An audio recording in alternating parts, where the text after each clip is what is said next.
ଦର୍ଶକ ବନ୍ଧୁ, ନାରୀମାନଙ୍କର ଦେହରେ ଏମିତି କେଉଁ ସବୁ ଲକ୍ଷଣ ଦେଖିଲେ ଜାଣିପାରିବେ ତାଙ୍କର ଚରିତ୍ର ଭଲ କି ଖରାପ? 1 ନମ୍ବର, ଯେଉଁ ମହିଳାମାନଙ୍କର ଆଖି ପାରା ଆଖି ଭଳି ହୋଇଥାଏ ସେହି ମହିଳାମାନେ ଭାରି କପଟୀ ସ୍ୱଭାବର ହୋଇଥାନ୍ତି। 2 ନମ୍ବର, ଯେଉଁ ମହିଳାମାନଙ୍କର ଆଖି ରକ୍ତବର୍ଣ୍ଣୀ ସେହି ମହିଳାମାନେ ସ୍ୱଭାବରେ ଚିର ଦୁଃଖିନୀ ହୋଇଥାନ୍ତି। 3 ନମ୍ବର, ଯେଉଁ ମହିଳାମାନଙ୍କର ନାକ ଚେପେଟା ହୋଇଥାଏ ସେହି ମହିଳାମାନେ ବୁଦ୍ଧିମତୀ ଓ ଗୁଣବତୀ ହୋଇଥାନ୍ତି। 4 ନମ୍ବର, ଯେଉଁ ମହିଳାମାନଙ୍କର ଚାଲି ହାତୀ ଚାଲିଲା ପରି ଝୁଲି ଝୁଲି ଚାଲୁଥାନ୍ତି ସେହି ମହିଳାମାନେ ସୌଭାଗ୍ୟଲକ୍ଷ୍ମୀ ଓ ସୌଭାଗ୍ୟବତୀ ହୋଇଥାନ୍ତି।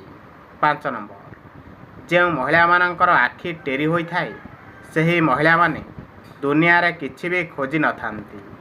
6 ନମ୍ବର, ଯେଉଁ ମହିଳାମାନଙ୍କର ଚକ୍ଷୁ ବିରାଡ଼ି ଆଖି ଭଳି ହୋଇଥାଏ ସେହି ମହିଳାମାନେ ହତଭାଗିନୀ ସ୍ୱଭାବର ହୋଇଥାନ୍ତି। 7 ନମ୍ବର, ଦେଖିବେ ଯେଉଁ ମହିଳାମାନଙ୍କର ମୁଖ ଗୋଲାକାର ସେହି ମହିଳାମାନେ ଜୀବନରେ ବହୁତ ଧନବାନ ହୁଅନ୍ତି। 8 ନମ୍ବର, ଯେଉଁ ମହିଳାମାନଙ୍କର ମୁଖରେ କେତେବେଳେ ବି ହସ ପ୍ରକାଶ ପାଏ ନାହିଁ ସେ ଦୁଃଖ ଓ ଦାରିଦ୍ର୍ୟ ଭୋଗ କରନ୍ତି। 9 ନମ୍ବର, ଯେଉଁ ମହିଳାମାନଙ୍କର ବାମ ସ୍ତନରେ, ବାମ ଗଣ୍ଡରେ, ବାମ କଣ୍ଠରେ, ବାମ କରରେ, ବାମ କର୍ଣ୍ଣରେ ତିଳ ଚିହ୍ନ ବା ଭାତୁଡ଼ି ଚିହ୍ନ ରହିଥାଏ ସେହି ମହିଳାମାନେ ବହୁତ ସୌଭାଗ୍ୟବତୀ ହୋଇଥାନ୍ତି। 10 ନମ୍ବର, ଯେଉଁ ମହିଳାମାନଙ୍କର ସ୍ତନ ବଡ଼, ପିଚା ବଡ଼ ସେହି ମହିଳାମାନେ ସାରା ଜୀବନ ସୁଖିନୀ ହୋଇଥାନ୍ତି।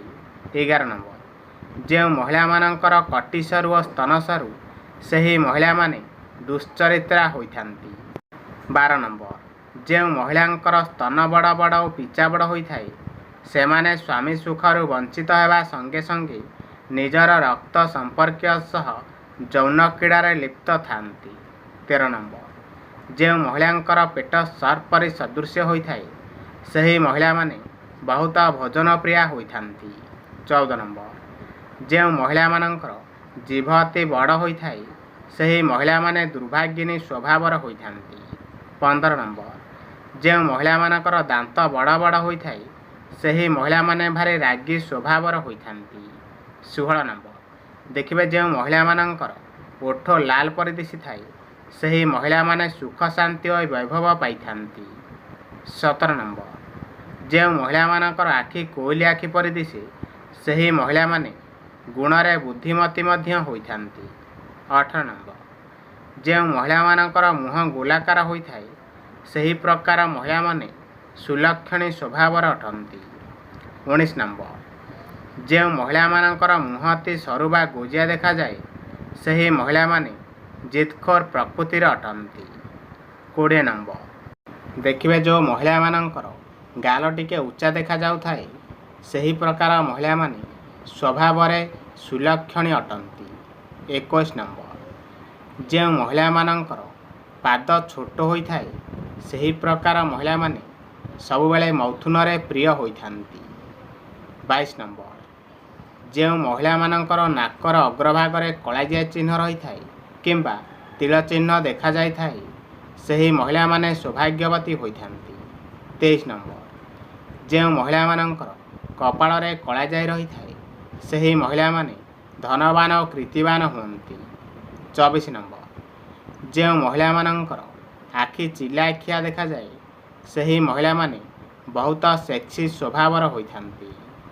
25 ନମ୍ବର, ଦେଖିବେ କନ୍ୟାର ବିବାହ ଶୀଘ୍ର ହେବା ପାଇଁ ଶୁକ୍ଳପକ୍ଷ ସୋମବାରରେ ଭଗବାନ ନାରାୟଣଙ୍କୁ ଝିଅର ବାପା କିମ୍ବା ମା ପୂଜା କରିବା ଉଚିତ। 26 ନମ୍ବର, ପୂଜାରେ ନାରାୟଣଙ୍କୁ ହଳଦୀର ରଙ୍ଗ ରେଶମ ଚାଦର ଓ ଘିଅ ତିଆରି ଲଡ଼ୁ ଅର୍ପଣ କରି ବିବାହ ପ୍ରାର୍ଥନା କରିବା ଉଚିତ। ମନେ ରଖିବେ। 27 ନମ୍ବର, ଏହିଭଳି ଭାବରେ 3 ରୁ 4 ସୋମବାର ପୂଜା କଲେ ମହିଳାମାନଙ୍କୁ ଝିଅ ବାହା ପାଇଁ ଆଶା ଶୁଭ ଫଳ ମିଳିଥାଏ। 28 ନମ୍ବର, ମହିଳାମାନେ ଯଦି ସବୁ କାର୍ଯ୍ୟକୁ ନିଜ ଇଚ୍ଛାରେ କରିବେ ବୋଲି ଭାବନ୍ତି ତେବେ ସେ ସର୍ବଦା ମଧ୍ୟ ବିପଦରେ ପଡ଼ିଥାନ୍ତି। ମନେ ରଖିବେ। 29 ନମ୍ବର, ମହିଳାମାନେ ଯେକୌଣସି କାର୍ଯ୍ୟ କରିବା ପୂର୍ବରୁ ଥରେ ଆଗ ପଛ ନିଶ୍ଚୟ ବିଚାର କରନ୍ତୁ। 30 ନମ୍ବର, ମହିଳାମାନେ ନିଜର ମନକୁ ସୀମା ଭିତରେ ରଖି କାର୍ଯ୍ୟ କଲେ କୌଣସି ବିପଦର ସମ୍ମୁଖୀନ ହେବେ ନାହିଁ। ଦାୟିତ୍ୱ ଓ କର୍ତ୍ତବ୍ୟରେ ଅବହେଳା କଲେ ମହିଳାମାନେ ସବୁବେଳେ ବିପଦରେ ନିଶ୍ଚୟ ପଡ଼ିବେ। 31 ନମ୍ବର, ଶ୍ୱଶୁର ଘରେ ସ୍ୱାମୀ ରହିଲେ ମହିଳାମାନଙ୍କର ଜୀବନ ଦୁଃଖମୟ ହୋଇଥାଏ। ବିବାହ ପରେ ଯଦି କୌଣସି ମହିଳା ଅନ୍ୟ ପୁରୁଷ ସହ ଖରାପ ସମ୍ପର୍କ ରଖେ ନିଜର ଜୀବନ ବହୁତ ଦୁଃଖମୟ ହୋଇଥାଏ। 32 ନମ୍ବର, ଦର୍ଶକ ବନ୍ଧୁ, ଶବ ଦାହର ଧୂଆଁ ଯଦି ନାକରେ ବାଜୁଛି ବହୁତ କ୍ଷତି ହୋଇଥାଏ, ଧ୍ୟାନ ରଖିବେ। 33 ନମ୍ବର, ଗାଲରେ କେବେ ବି ହାତ ଦେଇକି ବସନ୍ତୁ ନାହିଁ, ଏହା ଅଶୁଭତ୍ୱକୁ ବଢ଼ାଇ ଦେଇଥାଏ, ଧ୍ୟାନ ରଖିବେ। 34 ନମ୍ବର, ବାମ ହାତରେ ପାଣି ଗ୍ଲାସ୍ ଧରି କେବେ ବି ପିଅନ୍ତୁ ନାହିଁ, ଏହା ମଦ ତୁଲ୍ୟ ହୋଇଥାଏ। 35 ନମ୍ବର, ନିଜ ଘରେ ପୂର୍ବକୁ ଶ୍ୱଶୁର ଘରେ ଦକ୍ଷିଣକୁ ମୁଣ୍ଡ ଦେଇ ଶୋଇଲେ ମଙ୍ଗଳ ହୋଇଥାଏ, ଜାଣି ରଖନ୍ତୁ। 36 ନମ୍ବର, ବରଗଛ ଓ ଓସ୍ତ ଗଛ ବିବାହ ଦେଲେ କନ୍ୟାଦାନର ଫଳ ମିଳିଥାଏ। 37 ନମ୍ବର, ପୂର୍ଣ୍ଣିମାରେ ଦିନ 10ଟା ପରେ ଅଶ୍ୱସ୍ଥ ଗଛ ମୂଳେ ଲକ୍ଷ୍ମୀଙ୍କ ନାମରେ ପୂଜା କଲେ ଆର୍ଥିକ ସଙ୍କଟ ଦୂର ହୋଇଥାଏ। 38 ନମ୍ବର, ସନ୍ଧ୍ୟାବେଳେ ଘରର ଦୁଆର ମୁହଁରେ ବସନ୍ତୁ ନାହିଁ, ମା ଲକ୍ଷ୍ମୀଙ୍କର ଗମନାଗମନ ମଧ୍ୟ ବନ୍ଦ ହୋଇଯିବ। 39 ନମ୍ବର, ଘରୁ ବାହାରକୁ ଯିବା ବେଳେ ଡାହାଣ ପାଖରେ ପାଣି କଳସ ଥିଲେ ଆପଣଙ୍କର ମଙ୍ଗଳ ହୋଇଥାଏ। କାହାରି ଘର ବା ଚଉରା ପ୍ରତିଷ୍ଠାରେ ଯଦି କଉଡ଼ି ଏବଂ ପଇସା ପାଆନ୍ତି ତାକୁ ଆଣି ଆପଣଙ୍କ ପଇସା ରଖିବା ଜାଗାରେ ରଖନ୍ତୁ, ଏହା ଆପଣଙ୍କୁ ଆହୁରି ଧନୀ କରିବାରେ ସାହାଯ୍ୟ କରିଥାଏ। 41 ନମ୍ବର, ଯଦି ଆପଣଙ୍କ ପାଖରେ ପଇସା ବଞ୍ଚୁନାହିଁ ତେବେ ପକେଟରେ ବା ପଇସା ରଖିବା ଜାଗାରେ ବେଲପତ୍ର ସହିତ ମନ୍ଦାର ପତ୍ର ରଖନ୍ତୁ। 42 ନମ୍ବର, ଯଦି ଆପଣ ବାରମ୍ବାର ଦୁର୍ଘଟଣାରେ ସମ୍ମୁଖୀନ ହେଉଛନ୍ତି ତାହେଲେ ଘରୁ ବାହାରକୁ ଯିବାବେଳେ ମନେ ରଖିବେ ଆପଣ ଦୁବ ଦୁଇ କେରା ସାଙ୍ଗରେ ନେଇକି ଗଲେ କୌଣସି ବି ଅସୁବିଧା ହେବ ନାହିଁ। 43 ନମ୍ବର, ଘରୁ ବାହାରକୁ ଗଲାବେଳେ ମୁଣ୍ଡରେ ଟିକେ ଚନ୍ଦନ ଲଗେଇକି ନିଶ୍ଚୟ ଯାଆନ୍ତୁ, ଆପଣଙ୍କର ସବୁ କାମ ଜୟ ହୋଇଯିବ। 44 ନମ୍ବର, ଝାଡ଼ୁକୁ ସବୁବେଳେ ଲୁଚାଇକି କିମ୍ବା ଶୁଆଇକି ରଖନ୍ତୁ, ଲୁଚେଇକି ରଖନ୍ତୁ, ଏହା ମଙ୍ଗଳ ଅଟେ।